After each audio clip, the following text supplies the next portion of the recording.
स्वागत है सब लोगों का आपके अपने YouTube channel Unacademy EAC live. आज हम एक इंटरव्यू सेशन रखने वाले हैं मिस्टर गौरव रायजादा के साथ। He is one of the renowned personality in the field of software and he has served in the software industry for more than 14 years. So आज हम जानेंगे कि इंजीनियर्स के पास क्या-क्या अपॉर्चुनिटीज होती हैं सॉफ्टवेयर इंडस्ट्रीज में, आफ्टर गेट और बिफोर गेट। दोनों हम बात करेंगे, बिफोर गेट भी और आफ्टर गेट भी। सो जैसे कि आप सब लोग जानते हैं, graduate aptitude test for engineers, this is conducted by the IITs and ISCs और इसके रिगार्डिंग आज हम जानेंगे कि क्या-क्या अपॉर्चुनिटीज अवेलेबल हैं सॉफ्टवेयर इंडस्ट्रीज में इंजीनियर्स के लिए आफ्टर गेट एग्जामिनेशन और बिफोर गेट एग्जामिनेशन। फर्स्ट, जैसे कि मैं आपको बता चुका हूँ, मिस्टर गौरव रायजादा एक गेट इंडस्ट्री में भी काफी समय से बच्चों को ट्रेन करते आए हैं और सबसे अच्छी बात यह है कि इन्होंने अपने 7 से 8 साल के जो भी टीचिंग कैरियर है, उस टीचिंग कैरियर में काफी बच्चों को सॉफ्टवेयर इंडस्ट्रीज की तरफ स्विच होते हुए देखा है। इनफैक्ट इनसे मेरी अभी थोड़ी देर पहले बात चल रही थी, तो इन्होंने बताया कि इन्होंने खुद 200 से ज्यादा बच्चे 200 से ज्यादा स्टूडेंट्स को रिक्रूट किया है अलग अलग कॉलेजेस से for campus as a campus placement. And इन्होंने मुझे बताया कि बहुत सारी फील्ड्स ऐसी हैं जो कि सॉफ्टवेयर और IT से रिलेटेड नहीं है, बट उन इंजीनियर्स के लिए भी अपॉर्चुनिटीज अवेलेबल रहती हैं सॉफ्टवेयर या IT फील्ड में एज अ फ्रेशर, जो कि सॉफ्टवेयर इंजीनियरिंग और IT इंजीनियरिंग को बिलोंग नहीं करते, जैसे कि mechanical engineers and civil engineers. So ऐसी बहुत सी बातें हैं आज जो हम इनके साथ करने वाले हैं। और सबसे पहले तो welcome mister Gaurav. Thank you. I believe कि आज आप बच्चों को बहुत अच्छे से गाइड करेंगे और बच्चों को हेल्प होने वाली है आगे चल के। सो सबसे पहला मेरा क्वेश्चन ये है, what are the opportunities available as a engineer after GATE examination if I talk about? ठीक है, सबसे पहले अपॉर्चुनिटी की बात कर लेते हैं। इसमें देखिए, गेट एग्जामिनेशन के बाद स्टूडेंट के पास 3 अपॉर्चुनिटी मेजर ओपन होती हैं। उसमें फर्स्ट है कॉम्बिनेशन है, इसमें आपका MS, MTech और PhD का। अच्छा, ये फर्स्ट अपॉर्चुनिटी निकल के आती है। ठीक है। उसके बाद सेकंड अपॉर्चुनिटी आती है PSU में। अच्छा, ये अभी ब्रॉड लेवल पे बात कर लेते हैं, उसके बाद हम इसको डीप लेवल में बिल्कुल। तो सेकंड PSU मैंने बताया। थर्ड इसमें ऑप्शन निकल के आता है जो कोर गवर्नमेंट की जॉब्स होती हैं, जो गवर्नमेंट सेक्टर्स में जो होती हैं। ओके, ये 3 मेन अपॉर्चुनिटी निकल जाती हैं। थोड़ा सा गवर्नमेंट जॉब में कैसे? हाँ, गवर्नमेंट जॉब में जैसे DRDO है, बार्क है, ISRO है, NIC है, ये मेन जो है अच्छा अपॉर्चुनिटी निकल अच्छा। जाती हैं। सो बेसिकली अगर हम देखें कि अगर सॉफ्टवेयर फील्ड से कोई स्टूडेंट है या IT इंजीनियरिंग उसने करी है या कंप्यूटर साइंस इंजीनियरिंग उसने करी है, सो ऑब्वियसली मैं आपसे उनके बारे में ज्यादा अच्छे से बात कर पाऊंगा। सो उनके लिए क्या क्या अपॉर्चुनिटीज अवेलेबल हैं आफ्टर MTech, MS और PhD, अगर हम इनको तीनों को अलग अलग क्लासिफाई करें? ठीक है, इसमें देखिए, जैसे हमें पता है कि MTech और MS जो होता है, इसमें मेनली है जो अगर हम MS और PhD की बात करें तो इसमें रिसर्च वर्क ज्यादा रहता है। ठीक है। तो इसमें ये अपॉर्चुनिटी निकल के आती हैं कि जो भी रिसर्च वर्क की तरफ जो स्टूडेंट जाना चाहते हैं या उनका जो रुझान होता है उस तरफ जाने का, तो ये MS और PhD की तरफ उनको जाना चाहिए। अच्छा, तो मतलब जिनको थोड़ा रिसर्च ओरिएंटेड वर्क में जाना है उनके लिए MS और PhD आप प्रेफर करेंगे कि वो बेस्ट ऑप्शन है। सो मैंने इसमें भी कई कुछ सुना था कि इसमें सर्विस बेस्ड इंडस्ट्रीज होती हैं, प्रोडक्ट बेस्ड इंडस्ट्रीज होती हैं, प्रोडक्ट बेस्ड कंपनीज होती हैं, सर्विस बेस्ड कंपनीज होती हैं और रिसर्च बेस्ड कंपनीज भी होती हैं। सो 3 सेक्टर्स में एज अ स्टूडेंट अगर हम देखें तो उनके लिए प्लेसमेंट के ऑप्शंस खुलते हैं। राइट। सो मैं थोड़ा सा एक ब्रीफली जानना चाहूंगा बच्चों को, ताकि एक आइडिया लग पाए कि प्रोडक्ट बेस्ड कंपनीज क्या होती हैं, सर्विस बेस्ड कंपनीज क्या होती हैं, रिसर्च बेस्ड कंपनीज क्या होती हैं, तो उसके बारे में थोड़ा सा ब्रीफ कर पाएंगे? राइट, ये व्यूअर्स के लिए बहुत अच्छा क्वेश्चन है, क्योंकि मेनली क्या होता है कि जैसे अभी रजत ये नहीं बताया कि हमारे पास जो सर्विस बेस्ड कंपनीज आती हैं और रिसर्च बेस्ड और प्रोडक्ट बेस्ड। तो अगर हम सर्विस बेस्ड और प्रोडक्ट बेस्ड कंपनी की बात करते हैं तो ये एक्चुअली जब जैसे BTech कंप्लीट करते हैं स्टूडेंट्स, तो कैंपस रिक्रूटमेंट के लिए भी ये इस टाइप की कंपनीज आती हैं। बिल्कुल। लेकिन अगर रिसर्च बेस्ड जो कंपनीज होती हैं, ये मोस्टली BTech कंप्लीट करने के बाद कैंपस रिक्रूटमेंट के लिए कभी भी नहीं आती हैं। अच्छा, जो रिसर्च बेस्ड है। राइट, सॉरी, रिसर्च बेस्ड जो कंपनी है। अच्छा, so product based and research based का थोड़ा सा ओरिएंटेशन अलग है। तो जैसे हम प्रोडक्ट बेस्ड कंपनीज का अगर देखें सर्विस बेस्ड और रिसर्च बेस्ड में, तो प्रोडक्ट बेस्ड में क्या है, जैसे कि जो कंप्लीट प्रोडक्ट है और वो मार्केट में अगर किसी सेकंड पार्टी को वो प्रोडक्ट सेल कर रहा है तो वो प्रोडक्ट बेस्ड कंपनी हो गई। राइट, जैसे इसका एग्जांपल है एप्पल के अच्छा। फिनिश्ड प्रोडक्ट्स हैं, वो मार्केट में सेल होते हैं, तो ये प्रोडक्ट बेस्ड कंपनी है। इसके Okay. और भी एग्जांपल है, जैसे फ्लिपकार्ट हो गया, अमेज़न है, इस टाइप की कंपनीज गूगल प्रोडक्ट हो बेस्ड गया, है। आईबीएम हो गया, ये सब। राइट, कुछ कंपनीज हैं जो प्रोडक्ट बेस्ड भी हैं, सर्विस बेस्ड भी हैं। जैसे अच्छा। आईबीएम के प्रोडक्ट भी आते हैं और आईबीएम सर्विस भी प्रोवाइड कराता है। ओके। सर्विस बेस्ड के बात कर रहे हैं तो इसमें we have other companies also like Infosys, Wipro, TCS. These companies are service based. SCL, Cognizant, Right, there are many examples are there. सो एक ये बात निकल कर आई कि जो सर्विस बेस्ड कंपनीज होती हैं वो बेसिकली क्लाइंट की रिक्वायरमेंट के हिसाब से प्रोडक्ट को डिजाइन करती हैं या प्रोडक्ट उनके लिए डिजाइन किया जाता है। सपोज कोई एक्स कंपनी है, एक्स कंपनी ने वाई कंपनी को कहा कि हमारे लिए ऐसा प्रोडक्ट डिजाइन करके दीजिए, तो जो एक्स कंपनी है वो वाई कंपनी से बोल रही है कि आप हमारे लिए प्रोडक्ट डिजाइन करके दीजिए, तो कंपनी की रिक्वायरमेंट के हिसाब से दूसरी कंपनी प्रोडक्ट को डिजाइन करके दे रही है।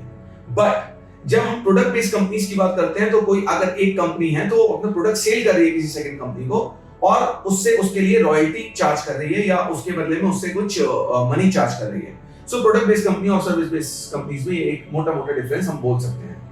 और एक रिसर्च बेस्ड कंपनीज क्या होती हैं, इसमें थोड़ा सा आप मुझे रिसर्च बेस्ड कंपनी है वो मोस्टली जो उस टाइप के स्टूडेंट को प्रेफर करते हैं रिक्रूट करना, जैसे जो पीएचडी जो कर रहे होते हैं, क्योंकि उसमें पीएचडी में प्योरली रिसर्च वर्क होता है, एमएस में थोड़ा कम रिसर्च वर्क होता है, तो एमएस में उनकी प्रेफरेंस रहती है, बट जो स्टूडेंट होते हैं पीएचडी वाले वो उनकी ज्यादा प्रेफरेंस तो यानी कि एमएस एंड पीएचडी होल्डर्स जो हैं उनके लिए ज्यादा अच्छे ऑप्शंस हैं अगर वो रिसर्च ओरिएंटेड कंपनीज में जाना चाहते हैं। जैसे कि हम रिसर्च ओरिएंटेड कंपनीज में सैप लैब हो गया, जैसे एग्जांपल है, गूगल आर&डी है, विप्रो आर&डी है, ओके इस टाइप के जो है ये रिसर्च बेस्ड कंपनी होती है। फेसबुक का भी अपना R&D डिपार्टमेंट होगा, एप्पल का भी अपना R&D डिपार्टमेंट होगा। सो ठीक है। सो अब हम बात कर लेते हैं मोटा मोटा product based companies, service based companies और ये आपकी रिसर्च बेस्ड कंपनीज जो हैं, इन तीनों में अगर एक एवरेज पैकेज की बात करें तो जैसे हम ये सारी बात अभी गेट की बात कर रहे हैं, क्योंकि मेरा पहला क्वेश्चन ही आपसे ये था कि what are the opportunities available for the engineers after GATE. So अगर कोई स्टूडेंट गेट के थ्रू एडमिशन लेके किसी अच्छे कॉलेज से, आईआईटी या एनआईटी से अगर वो कर लेता है एमएस, एमटेक या पीएचडी, तो एक एवरेज पैकेज की अगर हम बात करें तो क्या पैकेज रहता है, मतलब एक आइडिया लग जाए एक स्टूडेंट को। इसमें सीक्वेंस में अगर चलते हैं तो सबसे पहले सर्विस बेस्ड कंपनी का नंबर आता है, इसमें 10 to 12 लाख के अराउंड सर्विस बेस्ड कंपनी में एक एवरेज की अगर बात करें। अच्छा, ज्यादा भी हो सकता है, कम भी हो सकता है, हाँ, बट मोर और लेस ऑन एन एवरेज यही आता है। ठीक है। और जो प्रोडक्ट बेस्ड कंपनी है ये इससे ऊपर आती है, क्योंकि इसमें एक्सपीरियंस अच्छा मिलता है स्टार्टिंग में ही, तो इसका पैकेज भी थोड़ा ज्यादा रहता है। अच्छा, तो ये 12 प्लस ही रहता है हमेशा। प्रोडक्ट बेस्ड कंपनीज की कैपेबिलिटी ज्यादा होती होगी पे करने की, एक्सपोजर भी अच्छा मिलता है, एक्सपोजर भी अच्छा है।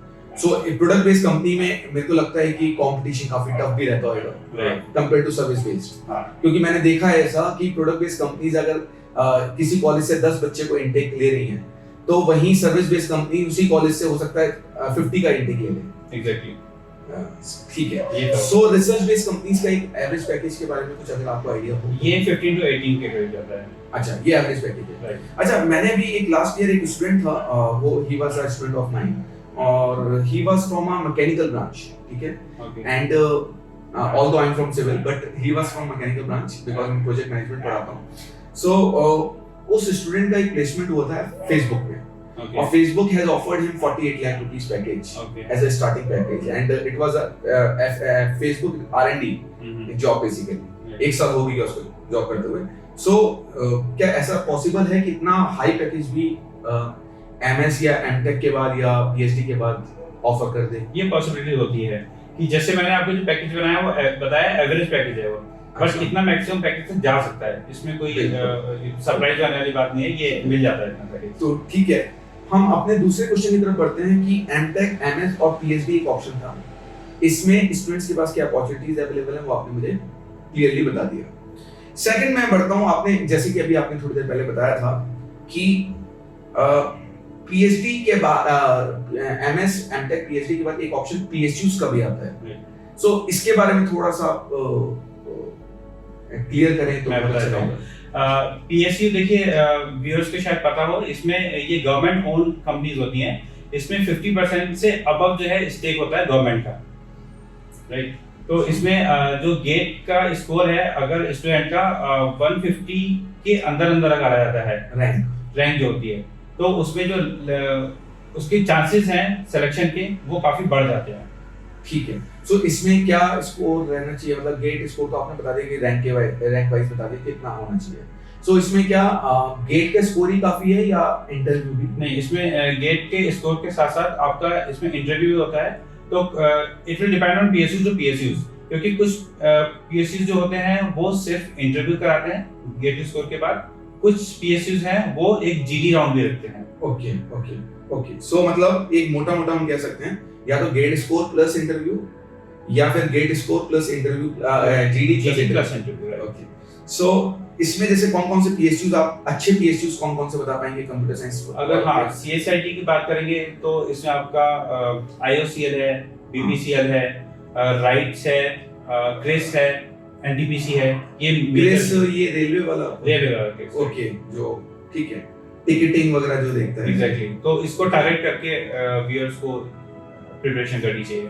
अच्छा, तो मतलब मोटा मोटा हम ये समझ सकते हैं कितने पीएसयूज होंगे अगर हम देखें, अगर पीएसयूज की अपॉर्चुनिटीज की बात करें तो अगर कोई स्टूडेंट 150 या 200 के आसपास रैंक लेकर आता है तो कितने पीएसयूज लगभग अवेलेबल हैं सीएस और आईटी वालों के लिए? एक मोटा मोटा अराउंड 10 to 12 के करीब जो हैं जो इजीली टारगेट कर सकते हैं। ठीक है। सो बहुत अच्छा, ये आपने बहुत सही जानकारी मुझे दी अभी, ताकि ये बहुत हेल्पफुल रह सकती है हम स्टूडेंट्स के लिए जो कि सॉफ्टवेयर इंडस्ट्रीज की तरफ टारगेट कर रहे हैं। राइट। अदरवाइज पीएसयू तो काफी सारे हैं, जैसे नवरत्न कंपनीज हैं, महारत्न है, मिनी रत्न है। हाँ, बट जब सीएसआईटी की अगर बात करते हैं तो मेनली ये निकल के आते हैं। Okay okay, good. सो बहुत अच्छी जानकारी मिस्टर गौरव रायसर जी ने दी हमें। अब हम एक बात करते हैं, इन्होंने अभी थोड़ी देर पहले हमें कोर सेक्टर जॉब्स के बारे में, गवर्नमेंट जॉब्स के बारे में कुछ बात करी थी, डीआरडीओ इसरो वगैरह, वो जानने के लिए मैं बहुत ज्यादा एक्साइटेड हूँ क्योंकि मैं चाहता हूँ कि स्टूडेंट्स को ज्यादा से ज्यादा फायदा पहुंचे। सो थोड़ा सा बता पाएंगे आप? ठीक है। तो जैसे मैंने पहले बताया था, डीआरडीओ एक बहुत ही अच्छा ऑप्शन होता है। इसमें बहुत अच्छी अपॉर्चुनिटीज होती हैं। इसमें एक थोड़ा सा, मैं सॉरी आपको रोक रहा हूँ, एक स्टूडेंट्स को थोड़ा सा ये क्लियर कर दीजिए कि what is the difference between government job and the PSU job. ठीक है। इसमें जो पीएससी जॉब होती है, जैसे मैंने आपको बताया था कि गवर्नमेंट जो ओन कंपनीज हैं जिसको हम पीएससी बोल रहे हैं, उसमें गवर्नमेंट का जो स्टेक है वो 50% से ज्यादा रहता है। बट ये जो गवर्नमेंट सेक्टर है जैसे डीआरडीओ, इसरो, इसमें 100% स्टेक। बेसिकली इसमें किसी का इन्वॉल्वमेंट नहीं है, right. कोई थर्ड पार्टी इन्वॉल्व नहीं हो सकती, ये गवर्नमेंट ओन्ड है कंप्लीटली। ओके। सो एक मैं इसके आगे आपको व्यूअर्स को और बताना चाहूंगा कि जो गवर्नमेंट जॉब्स होती हैं उसमें group A group B post, जो जिसको हम बोलते हैं गजेटेड पोस्ट, ये लाई करती है प्योर गवर्नमेंट सेक्टर जॉब्स में, जैसे DRDO, BARC, ISRO, CPWD, MES, railways, ऐसे जितने भी डिपार्टमेंट हैं, सब जितने भी हैं प्योर गवर्नमेंट सेक्टर जॉब्स हैं। सो आगे हम बात करते हैं डीआरडीओ के बारे में, आप कुछ बता रहे थे। डीआरडीओ में एक सिलेक्शन क्राइटेरिया की बात कर लेते हैं। इसमें रिटन प्लस इंटरव्यू दोनों का एक कॉम्बिनेशन होता है, उसके बेस पे सिलेक्शन होता है। बट रिटन है उसका एक एलिजिबिलिटी क्राइटेरिया भी है। ओके। इसमें अगर हम बात करते हैं जो भी आईआईटी और नॉन आईआईटी और एनआईटी से जो पास आउट हैं, उनके अगर 80% से अबव 80 एंड 80% अबव मार्क्स हैं तो they are eligible for this written. उनको गेट की जरूरत ही नहीं है। हाँ, उनको गेट की जरूरत। ये बहुत अच्छा पॉइंट उठाया है इन्होंने ये बताया मुझे कि एलिजिबिलिटी क्राइटेरिया जो है, अगर आपको रिटन एग्जाम देना है डीआरडीओ का, जो कि अभी वैकेंसीज निकली हुई हैं, आप भी अप्लाई कर सकते हैं, बिल्कुल सही बोल रहा हूं, अभी शायद वैकेंसी आउट है। तो इसमें एलिजिबिलिटी क्राइटेरिया ये है कि इसमें 2 राउंड है, एक रिटन राउंड है और एक फाइनल इंटरव्यू राउंड है। सबसे अच्छी बात ये है कि रिटन एग्जाम में बैठने के लिए गेट स्कोर मैंडेटरी नहीं है। अगर कोई स्टूडेंट एनआईटी और आईआईटी का पास आउट है और उसकी परसेंटेज 80% से अबव है, और वहीं दूसरी साइड एक दूसरा ऑप्शन भी इसमें आता है, जो क्योंकि हर कोई आईआईटी और एनआईटी से नहीं करता है, तो जो नॉन आईआईटी और एनआईटी से जिन्होंने किया हुआ है, तो उनके लिए अगर नॉर्मल जिन्होंने बीटेक किया है और उनका 60% का क्राइटेरिया रहता है इसमें, तो और उनका गेट स्कोर है, वैलिड गेट स्कोर उनके पास है, वो भी इस एग्जाम को, रिटन एग्जाम को दे सकते हैं। तो basically non NIT, non IIT students का मिनिमम 60% बीटेक में होनी चाहिए और उनके पास वैलिड गेट स्कोर होना चाहिए। उसके बेसिस पे रिटन एग्जाम को देने के लिए कॉल आएगा उनके पास, कि आएगा भी नहीं आएगा इसकी श्योरिटी नहीं है, बट मेरिट के बेसिस पर जो भी गेट स्कोर की रिक्वायरमेंट के हिसाब से DRDO सिलेक्ट कर लेगा कि ये बच्चे रिटन एग्जाम दे सकते हैं। सो रिटन एग्जाम के बेसिस पे एक फाइनल मेरिट बन जाएगी, ऐसे ही वो कॉमन मेरिट होगी IITs और नॉन IITs दोनों को मिला के, राइट। और उस कॉमन मेरिट के बेसिस पे फिर इंटरव्यू कॉल जाएगा, ऐसा रहेगा। सो इंटरव्यू कॉल जो तो मैं जितना मैं समझ पाया कि इसमें 2 फेसेस हैं, रिटन प्लस इंटरव्यू। रिटन में स्टूडेंट्स को बैठने के लिए if you want to give the written exam तो क्राइटेरिया 2 हैं। IIT के हैं तो 80% से अबव होना चाहिए विदाउट गेट स्कोर, और अगर आप नॉन IITian है या NITian है तो उस केस में आपका स्कोर 60% से ज्यादा होना चाहिए बीटेक में with GATE score, valid GATE score, तो आप रिटन एग्जाम दे सकते हैं। और उसके बेसिस पर दोनों जब एग्जाम दे देंगे दोनों टाइप के स्टूडेंट्स तो एक कॉमन मेरिट बनेगी, उस कॉमन मेरिट के बेसिस पे इंटरव्यू कॉल आएगी, और इंटरव्यू क्वालिफाई करने वाले का फाइनल सिलेक्शन है। ये क्राइटेरिया है। सो ये बहुत अच्छा आपने मुझे बताया। अच्छा, एक आइडिया दे सकते हैं कि रिटन में किस रेशियो में सिलेक्शन रहता है? जैसे मैंने सुना है कहीं 25 में 1 बच्चा, कुछ ऐसा। इसमें जो रेशियो रहता है वो 1:2, हाँ एग्जैक्ट, क्योंकि मैंने कुछ एक DRDO का नोटिफिकेशन पढ़ा था तो उसमें ऐसा कुछ 1:25 का रेशियो रहता है, राइट, रिटन में, और इंटरव्यू में 1:5 का रेशियो है। मैंने ऐसा कुछ अभी देखा था, थोड़ी देर पहले मैं बैठा हुआ था तो मेरे पास एम्प्लॉयमेंट न्यूज में देख रहा था मैं। सो पुराना एम्प्लॉयमेंट न्यूज पढ़ा हुआ था तो मैंने कहा चलो एक बार गो थ्रू मार लेते हैं इसको। सो 1:5 का इंटरव्यू का रहता है, यानी कि 5 में से 1 बच्चा इंटरव्यू के लिए सिलेक्ट होगा, फाइनल इंटरव्यू के लिए, फाइनल राउंड के लिए, और रिटन में 25 में से 1 बच्चा। ओके, सो ये तो हो गया DRDO की बात। इसके बाद दूसरी अपॉर्चुनिटी आप कुछ बता रहे थे बाग के बारे में भी। हाँ, एक बार इसरो के बारे में पहले बात कर लेते हैं। ठीक है। जो प्रेफरेंस रहती है स्टूडेंट्स को इसरो करे जाना चाहते हैं क्योंकि इसरो बहुत बड़ा नाम है।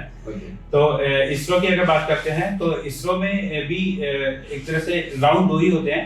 पहला आपका रिटन टेस्ट हो जाता है और उसके बाद आपका इंटरव्यू राउंड होता है। ओके, अभी इसमें रिटन टेस्ट की अगर बात करते हैं तो बेसिकली ये रिटन टेस्ट ये स्क्रीनिंग टेस्ट होता है। ओके, तो इसमें ऐसा नहीं है कि आप टॉपर है या फिर सेकंड रैंक होल्डर है उसका कुछ वेटेज मिलेगा, वेटेज इसकी 0 है। मतलब बेसिकली कंप्लीटली इंटरव्यू बेस्ड है। ओह, बट आपको ये क्लियर कर, जो भी ये क्लियर करेगा वो नेक्स्ट राउंड में जाएगा। जो इस रिटन एग्जाम क्लियर नहीं करेगा, स्क्रीन से आउट हो जाएगा, वो इंटरव्यू के लिए नहीं आगे बढ़ पाएगा। ओके, मतलब मोटा मोटा मैं समझ सकता हूँ कि कोई अगर इंटरव्यू के लिए शॉर्टलिस्ट हो रहा है और उसके बहुत अच्छे मार्क्स हैं अगर रिटन में, तो उस रिटन के मार्क्स उसके फाइनल सिलेक्शन में काउंट नहीं होंगे। तो केवल और केवल रिटन की जो इंपॉर्टेंस है वो केवल स्क्रीनिंग पर्पस के लिए है, फॉर द इंटरव्यू पर्पस। और इंटरव्यू में जिसके मार्क्स अच्छे आएंगे वही फाइनल सिलेक्शन लेगा। मैटर नहीं करता उसने कितना अच्छा स्कोर किया है रिटन में, इंटरव्यू में जिसने अच्छा स्कोर किया वही फाइनल सिलेक्शन लेगा। सो बहुत अच्छी बात आपने बताई। ऐसा मैंने सुना था कि ऐसे ही कुछ रहता है बाग में भी, शायद ऐसे ही रहता है कुछ। बाग में आपका ऐसा होता है कि गेट जैसे, अच्छा इसरो में एक चीज और बताता हूँ, जैसे ऐसा गेट का इतना फर्क नहीं पड़ता, गेट का क्योंकि स्कोर मैटर नहीं करता है। लेकिन उसमें पॉइंट ये है कि जो इसमें एग्जाम होता है, हाँ एग्जाम होता है, एग्जाम का जो लेवल होता है वो कहीं ना कहीं वैसा ही लेवल होता है जैसा गेट का एग्जाम होता है। मतलब मोर और लेस उसी टाइप की क्वेश्चंस आते हैं। तो अगर किसी ने गेट की प्रिपरेशन करी है तो डेफिनेटली ये आपको हेल्प करेगा। तो ISRO is not a big deal as a written exam if somebody has prepared for the gate, right? Okay, so बात करते हैं बाग के बारे में। बाग में मैंने ऐसा कुछ सुना था कि रिटन टेस्ट होता है, इसमें भी फिर उसके बाद इंटरव्यू होता है, और रिटन टेस्ट में जो बाग का पेपर होता है 300 मार्क्स के करीब का पेपर है। 100 मार्क्स का क्वेश्चन है, उसमें 100 क्वेश्चंस होते हैं। ओके 3 मार्क्स पर क्वेश्चन, तो 300 मार्क्स का पेपर होता है रिटन। और इसको या तो ये आप एग्जाम दे दीजिए या फिर आप गेट एग्जाम दे दीजिए, ऐसा कुछ। बाग का जो एग्जाम होता है बाग खुद ही कंडक्ट करवाता है, लेकिन किसी ने अगर गेट का एग्जाम भी क्लियर किया है और उसको लगता है कि उसका स्कोर अच्छा है तो इसमें एग्जाम से, जो बाग का एग्जाम है उससे पहले स्टूडेंट को अपना जो रिजल्ट है गेट का वो अपलोड करना होता है इनके कार के पोर्टल पे। ओके, तो ये एक मेरिट बनती है जो गेट का एग्जाम जिन्होंने अपलोड किया है रिजल्ट वो, प्लस जो बाग का जो रिटन एग्जाम दे रहे हैं, तो उनका कंबाइंड एक लिस्ट बनेगी, मेरिट लिस्ट। ओके, उस मेरिट लिस्ट के बेस पे then they will go for second round. तो बेसिकली ये समझ में आया कि आपके ऊपर चॉइस है कि आप बार का अपना एग्जाम देना चाहते हैं या गेट के थ्रू आप बार का इंटरव्यू देना चाहते हैं। यानी कि इंटरव्यू अगर आप बार का देना है तो या तो आपको बार का एग्जाम देना पड़ेगा या फिर गेट का एग्जाम देना पड़ेगा। एग्जैक्टली, दोनों में से कोई एक चीज करनी पड़ेगी। एग्जैक्टली, बिल्कुल। सो दोनों एग्जाम देने के बाद हम क्या ये बोल सकते हैं कि इंटरव्यू का जो मैंने सुना था ऐसा कि बार का इंटरव्यू काफी अच्छा होता है, अच्छे लेवल के क्वेश्चंस पूछे जाते हैं। सो काफी लंबा, क्योंकि मैंने भी बार का इंटरव्यू दिया हुआ है, so I was not qualified the bar interview. मेरा 20 से 25 मिनट इंटरव्यू चला था, बट मैंने ऐसा भी देखा था कुछ कैंडिडेट्स का मेरे से पहले 1.5 घंटा इंटरव्यू चला है। इसका इंटरव्यू बहुत ही एग्जॉस्टिव इंटरव्यू होता है। और इसमें जो पैनलिस्ट होते हैं वो भी 6 to 8 के अराउंड पैनलिस्ट करते हैं। अच्छा, हाँ, और ये सबसे लंबा, जैसे अभी तक हम डीआरडीओ की बात कर रहे हैं, इसरो की बात कर रहे हैं, बट बार का जो इंटरव्यू होता है वो सबसे ज्यादा टाइम टेकिंग होता है। Basically bar is Baba atomic research centre, so bar is nuclear science से रिलेटेड है ये बेसिकली। और उसके बाद इंटरव्यू के बाद भी मैंने सुना है कि इसमें 2 साल का कुछ ट्रेनिंग टाइप की बहुत एग्जॉस्टिव ट्रेनिंग टाइप की होती है। उसमें 2 होते हैं, एक डीएफएस और ओसीएस, राइट, ऐसा कुछ है उसमें। हाँ, तो वो 2 इयर्स का प्रोग्राम है। ओके, तो वो उसमें चॉइस होती है कि कौन सा स्ट्रीम में जाना चाहते हैं स्टूडेंट। बेसिकली है दोनों एमटेक के लेवल की डिग्री। एक डिग्री शायद बार्क देता है और एक डिग्री आईआईटीज और एनआईटीज से आपको मिलती है, और उसकी जो फीस होती है उसको बार्क स्पॉन्सर करता है, सही है कुछ? एग्जैक्टली, बार्क स्पॉन्सर, बिल्कुल। सो डीजीएफएस और ओसीएस के बारे में मैंने सुना था। डीजीएफएस is the basically DGFS is basically the master's degree offered by the BARC Institute and Homi Bhabha Research Institute, HBRI करके एक इंस्टीट्यूट है, वो उनको डिग्री ऑफर करता है। राइट, वही तो डिग्री होती है। और OCS में ऐसा होता है, और DGFS में शायद IIT और NIT से आपको एंटर करने का ऑफर मिलता है, जिसको बार्क 100% स्पॉन्सर करता है। एग्जैक्टली। सो कहने का मतलब, अब बार्क को हम समराइज कर देते हैं। बार्क में 3 स्टेजेस हैं, written, interview and final training. तीनों जब आप सक्सेसफुली कंप्लीट करते हैं तब आपको साइंटिफिक ऑफिसर की फर्स्ट पोस्टिंग मिलती है as a group A post.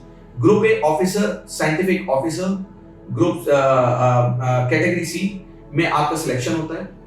और सबसे अच्छी बात यह है कि अगर आपको रिटन एग्जाम नहीं देना बार का, तो आप गेट के स्कोर के बेसिस पर भी इंटरव्यू कॉल आपको आ सकती है, अगर आपका गेट स्कोर अच्छा है तो। दूसरा, अगर आपने गेट एग्जाम नहीं दिया तो आप बार का एग्जाम दे सकते हैं। बट सबसे अच्छी बात यह है, दोनों एग्जाम में जो सिलेबस है, या चाहे गेट की बात करें चाहे बार की बात करें, तैयारी आपको सेम करनी है। सो उसके बाद आपको इंटरव्यू कॉल आएगा। इंटरव्यू के बेसिस पे मेरिट बनेगी। मेरिट के बेसिस पे आपसे चॉइस पूछी जाएगी कि आप डीजीएफएस में जाना चाहते हैं या ओसीईएस में।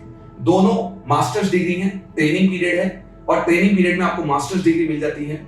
आपसे चॉइस रैंक के बेसिस पे पूछी जाएगी। अगर आपकी रैंक जैसी भी होगी, कुछ स्टूडेंट्स ओसीईएस को अडॉप्ट करते हैं, कुछ स्टूडेंट्स डीजीएफएस को अडॉप्ट करते हैं, और उसके बेसिस पे जब आपकी फाइनल ट्रेनिंग कंप्लीट हो जाती है, उसके बाद आपका फाइनल सिलेक्शन हो जाता है। सो ये हो गई बात बार के बारे में। मैंने एनआईसी के बारे में भी काफी सुना है, अभी बहुत अच्छी वैकेंसीज, बहुत बम्पर वैकेंसीज सीएसआईटी वालों के लिए निकली हुई हैं। देखिए, एनआईसी में अभी 500 के अराउंड वैकेंसीज निकली हुई हैं।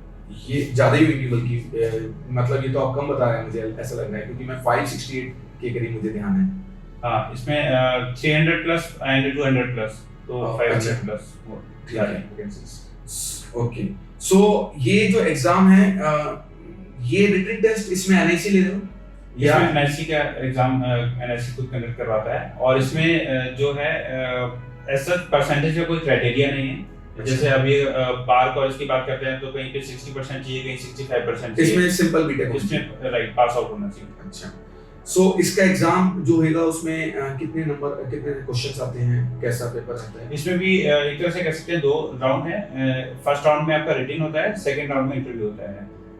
और इसमें जो एग्जाम होता है वो 120 क्वेश्चंस आते हैं उसमें, और 65 और 35 का रेशियो होता है, जिसमें कि जो 65% है वो कोर आपका जो सब्जेक्ट है उसके क्वेश्चंस होते हैं, और 35 मार्क्स के जो क्वेश्चंस होते हैं वो जनरली करते हैं, वो जनरली करते हैं। मतलब उसमें क्वांट एप्टी वगैरह, क्वांटिटी एप्टीट्यूड, हाई इंग्लिश वगैरह ये सब। एग्जैक्टली वो सब चीजें। सो जो भी शॉर्टलिस्टेड कैंडिडेट होंगे उनका फिर इंटरव्यू होगा, इंटरव्यू के बाद उनका फाइनल सिलेक्शन होगा। और इसमें मैंने ऐसा सुना था कि आप मुझे करेक्ट करिएगा अगर मैं गलत हूं, 85% वेटेज रिटन एग्जाम का है। सबसे अच्छी बात ये है, जहां पर हम बार्क और इसरो वगैरह को देख रहे हैं वहां पर रिटन एग्जाम की वेटेज बहुत कम है। उसमें इंटरव्यू, बाकी सब में इंटरव्यू की ज्यादा वेटेज मिलती है, बट इसमें रिटन अगर आपने क्वालिफाई कर लिया विद गुड मार्क्स तो इंटरव्यू केवल 15% उसको वेटेज मिलती है। बहुत बढ़िया। सो सबसे अच्छी बात यह है, एनआईसी नेशनल इंफॉर्मेटिक्स सेंटर, ये एक गवर्नमेंट ऑफ इंडिया का ministry of communication and IT के अंडर में ये डिपार्टमेंट आता है। और इसमें सबसे अच्छी बात यह है कि अगर आप रिटन एग्जाम क्वालिफाई करते हैं अच्छे मार्क्स के साथ, तो आपको ज्यादा रिलाई करने की जरूरत नहीं है इंटरव्यू के ऊपर, क्योंकि इंटरव्यू की वेटेज केवल और केवल 15% है, 15%, और 85% वेटेज किसकी है, रिटन एग्जाम की। सही बोलो? एग्जैक्टली, क्योंकि काफी बार ये देखा गया है कि इंटरव्यू में बच्चा क्लियर नहीं कर पाता है। ओके, एग्जाम उसका अच्छा हो जाता है, बट बाकी जो क्योंकि वेटेज इतनी ज्यादा है इंटरव्यू की, वो थोड़ा खासकर रिसर्च ओरिएंटेड जो जॉब्स हैं उसमें मैंने देखा ऐसा है। जैसे इसरो बार्क में तो मैंने प्योरली देखा है कि इंटरव्यू सब कुछ है, राइट, लेकिन ये एक ऐसी रिसर्च ओरिएंटेड जॉब है जहां पर इंटरव्यू की वेटेज उतनी नहीं है। राइट। सो बहुत अच्छा लगा मिस्टर गौरव रायज़दा आपके साथ बात करके, एंड आई होप कि आगे भी आप हमें टाइम देते रहेंगे। मैं आपको बता दूं, he is one of the chief recruiter from the Wipro side, and he goes in various colleges for the recruitment purpose, and he is having a experience of जो कि आपने मुझे अभी थोड़ी देर पहले बताया था, 8+ इयर्स का एक्सपीरियंस है, गेट स्टूडेंट्स को ट्रेन कर रहे हैं, और 14+ इयर्स का रिच एक्सपीरियंस है सॉफ्टवेयर इंडस्ट्री में। सो काफी ये आपके लिए हेल्पफुल रह सकता है इनकी गाइडेंस।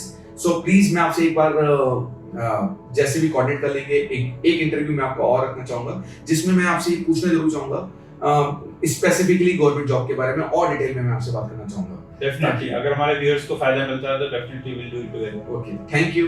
Thank you sir.